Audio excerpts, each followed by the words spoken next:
Hello students, तो आज हम करेंगे वर्ड प्रॉब्लम कौन सी वाली, एज वाली, जो सबसे ज्यादा जरूरी है।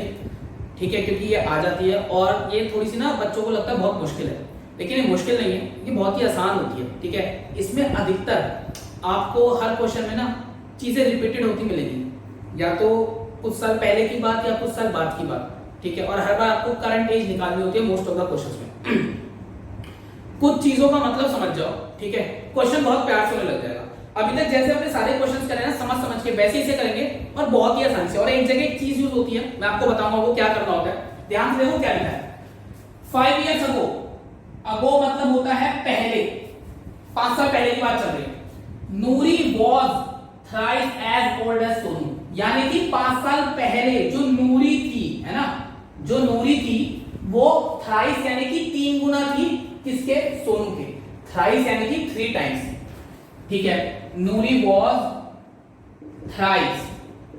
ठीक है, फिर बोला गया 10 years later, 10 साल बाद। ठीक है, अभी से 5 साल पहले की बात यहां तक थी सिर्फ, और अब से 10 साल बाद क्या हुआ, Noori will twice as old as Sonu. जो नूरी है वो सोनू के क्या हो जाएगी, दुगनी। दुगनी यानी कि डबल। जैसे अगर सोनू की एज मान के चलो 20 साल हो जाती है, तो नूरी की कितनी हो जाएगी, 40 इयर्स। इतनी बात समझ में आती है। How old Noori and Sonu, हमें बताना है कि भाई दोनों की एज कितनी है। देखो बहुत ही सिंपल है, बहुत ध्यान से देखना। Let the present age of Noori, हमने माना जो नूरी की प्रेजेंट एज है वो क्या है, x years, and Sonu present age क्या हो गई, सोनू की जो प्रेजेंट एज थी वो हो गई y years। हमने माना अब, हमने 5 साल पहले और 10 साल बाद की बात ही नहीं करी। हमने बोला भैया अब की बात है, अब जो नूरी की एज है वो है x years और जो सोनू की एज है वो है y years। ठीक है, अच्छा भाई अब क्या हो रहा है, केस 1। केस 1 ये कहता है 5 years अगो, तो यहां पे लिख दो 5 years अगो, 5 years अगो। ठीक है, जरा ध्यान से देखो, 5 साल पहले नूरी की एज क्या रही होगी। अगर अब आपकी एज मान के चलो 16 इयर्स है, ठीक है, तो 5 साल पहले क्या होगा, अब की एज में से माइनस कर दोगे ना 5, 11 इयर्स आ जाएंगे। बात समझ में आ रही है। तो उसकी अब की एज क्या है, x इयर्स। 5 इयर्स वो कितनी होगी, x माइनस 5 इयर्स। ठीक है, अच्छा सोनू की एज क्या होगी, सोनू से एज निकाल लेते हैं। सोनू से एज हो जाएगी y माइनस 5 इयर्स, सेम इसी तरीके से। ठीक है, अब मेरी बात सुनो, यहां पे एक क्वेश्चन कैसे बने।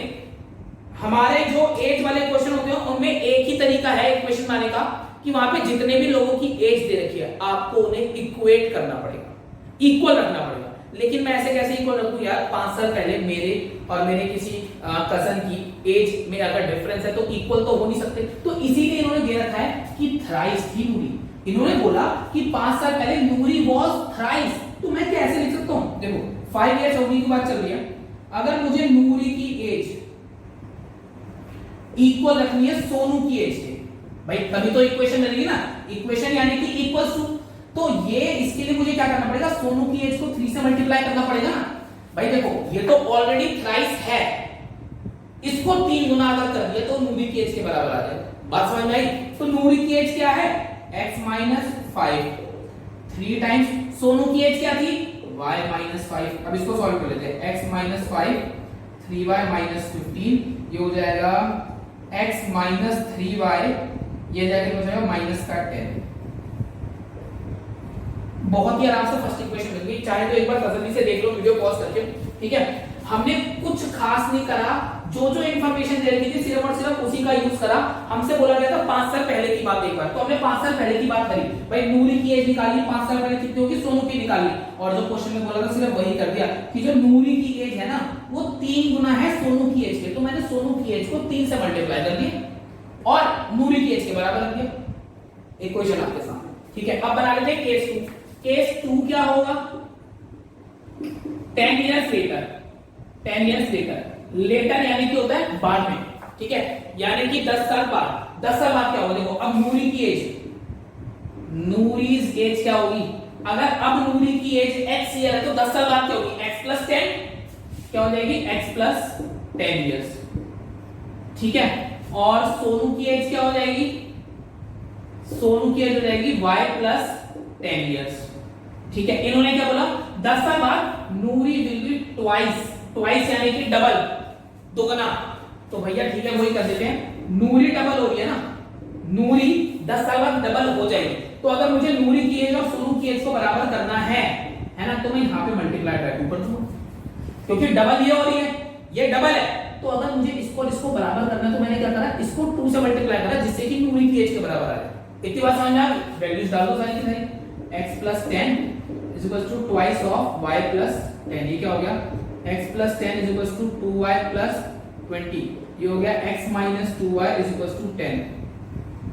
ये बन गई हमारी सेकंड इक्वेशन। जरा ध्यान से देखो कितनी देर लगी इक्वेशन बनाने में, समझा रहा था, टाइम लग गया। ऐसे समझ के बोल के ना, इमेजिन करके, इमेजिन करो, क्वेश्चन को समझो कि क्या कहना चाह रहा है। जब आप समझ जाओगे, आप सोचोगे, उस पर वर्कआउट करोगे, तो अपने आप सही हो जाएगा मेरे भाई। ठीक है, अब क्या करना है, इन दोनों को सॉल्व करना है। तो क्या करें, दोनों इक्वेशन को सबट्रैक्ट कर लेते हैं, इक्वेशन 1 - इक्वेशन 2, क्योंकि यहाँ पे भी पॉजिटिव x है, यहाँ पे पॉजिटिव x है ना। तो x - 2y = 10। मैंने गलती से इक्वेशन 2 पहले लिख दी, लेकिन उससे कोई फर्क नहीं पड़ेगा। x - 3y = माइनस का 10। एक बार चेक कर ले, 3 × 5 = 15, ये इधर आके प्लस और सही है, सब कुछ सही। ठीक है, तो माइनस प्लस प्लस, भाई ये माइनस था प्लस हो गया, ये भी माइनस था प्लस हो गया, यहाँ पे प्लस था माइनस हो गया, ये तो कट गया। माइनस का 2y प्लस का 3y, y 10 और प्लस का 10 20, यानी कि सोनू की प्रेजेंट एज आ गई मेरे पास। आ गई नहीं आ गई, कितनी आ गई, 20 साल, 20 इयर्स। और अब मुझे क्या निकालनी है, नूरी की निकालनी। तो नूरी की निकालने का मतलब क्या है कि x की वैल्यू निकालनी है। x की वैल्यू कैसे निकालूंगा, put y = 20 in equation number first में पुट कर देता हूं, यानी कि इसमें x - 3 टाइम्स ऑफ 20 = माइनस का 10, x - 60 = माइनस का 10, x = -10 + 60, x = 50, यानी कि नूरी की एज क्या आ गई, 50 इयर्स। बात समझ में आ गई? नूरी की एज क्या आ गई, 50 इयर्स। और हमसे ये तो पूछा जाता है, how old Noori and Sonu. भैया सोनू और नूरी ये दोनों के दोनों कितने साल के, ये बताना था, ये हमने बता दिया। ठीक है, एक बार स्क्रीनशॉट ले लो, समझ लो क्वेश्चन को तसल्ली से, बहुत ही इजी था। देखो जितना आसानी से हो सकता था मैंने उतना आसानी से बताया।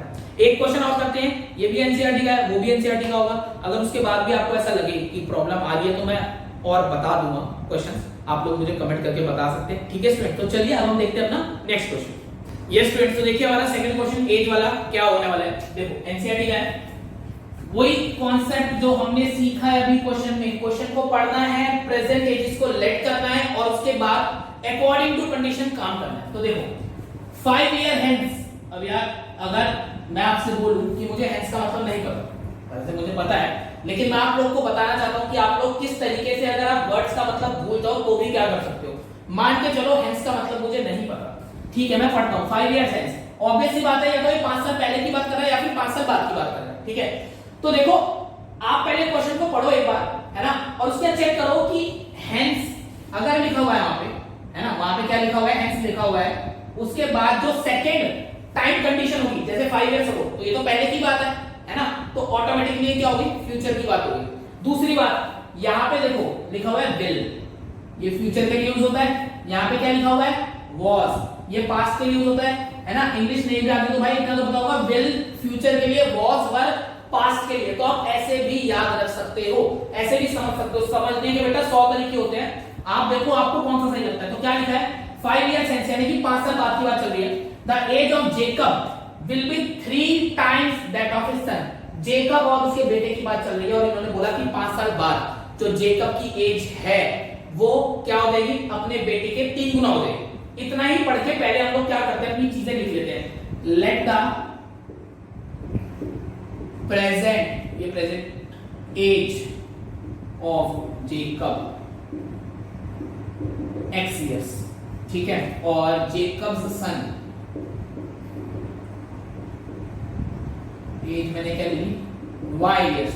भैया जेकब की मान ली x इयर्स और जेकब के बेटे की क्या मान ली, y इयर्स। ठीक है, केस 1 हमारा क्या कहता है, 5 इयर्स है, तो आप इसे चाहे लिख लो 5 इयर्स लेटर लिख लो, उससे कोई फर्क नहीं पड़ेगा, आपको समझ में आना चाहिए। 5 इयर्स लेटर लिख दिया हमने, या 5 ईयर हेंस लिख लो, कोई फर्क नहीं भाई जेकब की एज क्या हो जाएगी, जेकब की अभी कितनी एज है x, 5 साल बाद कितनी हो जाएगी x + 5, है ना। मैं यहाँ पे शॉर्ट में लिख रहा हूँ सन। उसके बेटे की कितनी एज है y, 5 साल बाद कितनी हो जाएगी इतनी। अकॉर्डिंग टू क्वेश्चन हमें क्या करना है, हमसे बोला गया कि जो जेकब है वो अपने बेटे का कितना हो जाएगा 3 टाइम्स हो जाएगा, लिखा है ना 3 टाइम्स। तो जेकब की एज को अगर मुझे उसके बेटे की एज के इक्वल करना है तो सन की एज में 3 से मल्टीप्लाई करना पड़ेगा, क्योंकि 3 टाइम्स हो रहा है और कौन हो रहा है जेकब। 3 टाइम्स हो जेकब रहा है, लेकिन मल्टीप्लाई किसमें कर रहे हैं सन में, उसके बेटे में। ऐसा क्यों कर रहे हैं, ऐसा इसलिए कर रहे हैं जिससे कि बराबर कर सके, इक्वेशन बना सके, तभी तो सॉल्व करोगे। और इक्वेशन के लिए सबसे जरूरी क्या होता है, इक्वल टू का साइन। इक्वल टू का साइन यहाँ पे आप कहां लगा सकते हो, यहाँ पे और कोई रास्ता ही नहीं है। यहाँ पे आपके पास एजिस के ऊपर बात चल रही है, तो आपको जितने भी लोग हैं, ठीक है, ऑलमोस्ट क्वेश्चन में एजिस को इक्वेट करना पड़ता है, देखना पड़ता है कौन किससे कितना बड़ा है, उसके हिसाब से उसको हमें क्या करना पड़ता है, प्लस माइनस मल्टीप्लाई डिवाइड करके इक्वेट कर दो और फिर सॉल्व कर दो, इक्वेशन बन जाएगी। तो देखो मैं क्या करूंगा, जेकब की क्या एज है x + 5, 3 टाइम्स ऑफ सन की क्या एज है y + 5।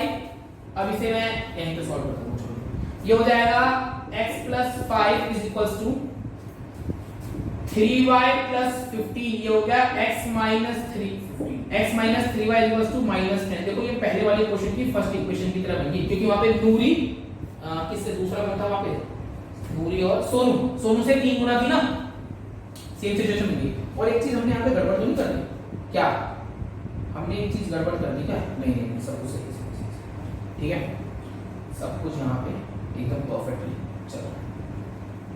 हाँ गड़बड़ करी है ना, क्यों नहीं करी, माइनस नहीं आया, क्योंकि मैं वही सोच रहा था वहां पे जो ये कंडीशन बनी थी, वहां पे यही कंडीशन पास्ट के लिए बनी थी, 3 गुना जो हो गई थी वो 5 साल पहले की बात थी, लेकिन यहाँ 5 साल बाद की बात कर रहे हैं, तो यहाँ पे माइनस नहीं आता। और देख लो ना यार, ये इधर जाके शिफ्ट होगा तो पॉजिटिव साइन तो आएगा, प्लस का 15 माइनस का 5, ठीक है। अच्छा चलो अब देखते हैं केस 2 क्या होगा। केस 2 ये कहता है 5 इयर्स अगो, तो लिख लो आप 5 इयर्स अगो, भैया 5 साल बाद, सॉरी 5 साल पहले क्या था, सबसे पहले तो जो भी था बाहर मिला, हमें जेकब की एज लिख लेनी है। जेकब की एज क्या हो गई x - 5 और उसके बेटे की एज कितनी हो गई y - 5। अब देखते हैं क्या हो रहा। 5 साल पहले जो जेकब था ना वो 7 टाइम्स था किसका, ऑब्वियसली अपने ही बेटे का होगा, यहाँ पे कोई तीसरा बंदा तो है नहीं, है ना। तो अकॉर्डिंग टू क्वेश्चन अगर आपको जेकब की एज, देखो बार बार बता रहा हूं क्योंकि यही एक पार्ट इंपॉर्टेंट है, जेकब की एज और उसके बेटे की एज को अगर इक्वल करना है तो बेटे की एज में 7 से मल्टीप्लाई करनी पड़ेगी ना, क्योंकि ये तो ऑलरेडी 7 गुना था।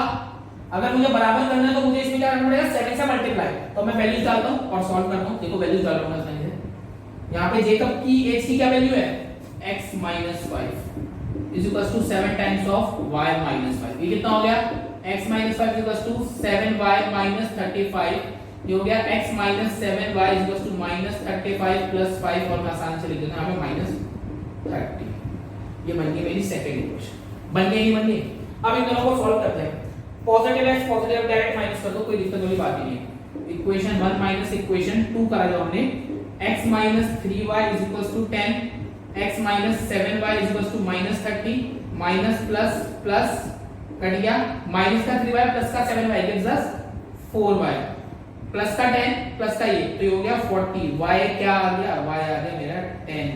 यानी कि जो जेकब का बेटा था उसकी अब फिलहाल क्या एज आ गई हमारे पास निकल के, 10 इयर्स आ गई।